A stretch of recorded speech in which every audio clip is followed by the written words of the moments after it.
Hi everyone, so this video is just to talk specifically about the assignment, your transition into adulthood. So what you're going to do is go into the classroom, HHS for you or for C depending on which course you're in, click on the assignment, your transition into adulthood. And the first thing to say is the details for the instruction are here where my cursor is. I've shared two slideshows with you simply because this is a review that you may want to look at to help you with your journal. One is the first slideshow we did from the unit talking about adolescence and the transition into adulthood. It talks about what makes an adult, what makes an adolescent, where you kind of fall in between. So it's a good slideshow to look at. The second one is a review of the developmental theorists. I put that slideshow up before because you are going to apply two theorists to your journal. I'll talk more about that in a second. Okay, so let's click on the instructions. So for the case of this video, again, I'm clicking on the university version. There is a college version I'll be posting on the college classroom. So the task, you are to write a 1 to 1.5 page journal reflecting on your transition to adulthood based on what we've studied in this unit. Now again, college, that'll be half a page to 1 page. Reflect on what being an adult means and whether you consider yourself to be an adult or not yet. If not, at what point or what age do you want to achieve this? So this is what you should cover in your journal.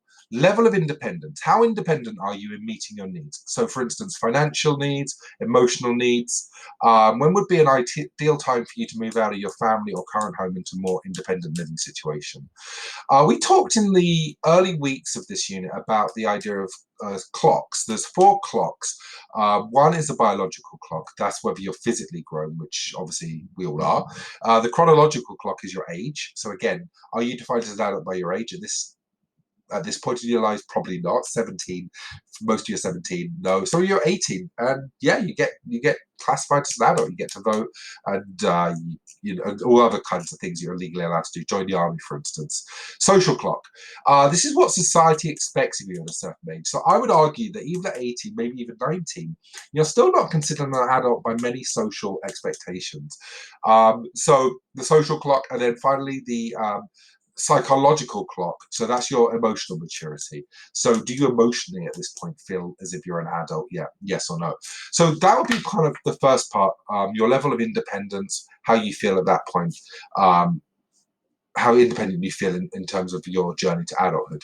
Next thing to reflect on in your journal is education. What are your plans for education? And will these plans delay your transition into adulthood or speed them up?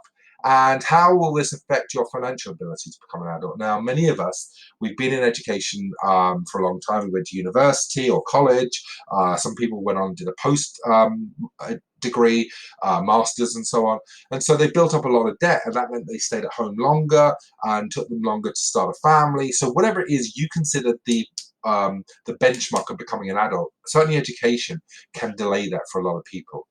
Rites of passage, again, we did a lesson on that. Email me if you want me to share that link again, the slideshow on rites of passage. But basically, rites of passage are what we go through at different stages of life.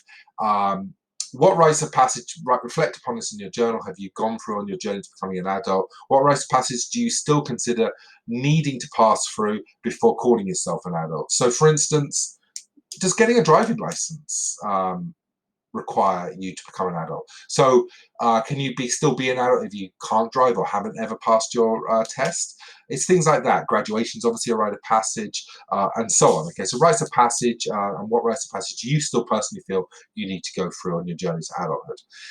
Finally, and importantly, apply 2 developmental theories studied in this unit to yourself.